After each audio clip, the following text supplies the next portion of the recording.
Hi, today I want to talk about how to use acrylic gel mediums.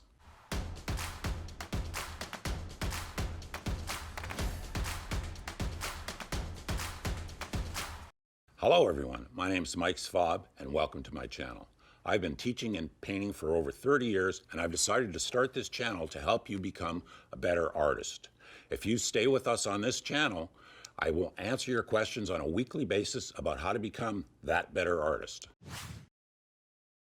Acrylic gel mediums basically come in gloss, satin, and matte. And what they are is they are thicker than what they sell as acrylic mediums. If you take acrylic gel mediums, you add a little bit of water to them, you get what they call acrylic medium, gloss, gel, satin, whatever. But that's basically what they are.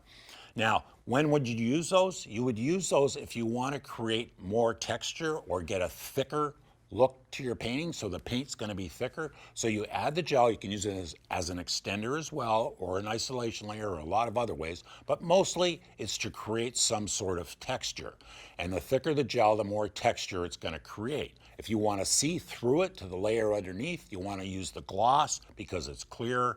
If you want to see through it less, you would use something like the matte gel. And basically that's what you do with them. You mix them with the paint or add them over top to create a texture. You can also use them before you start painting on the surface to create a texture and paint over top of it as well. So you can do it both ways.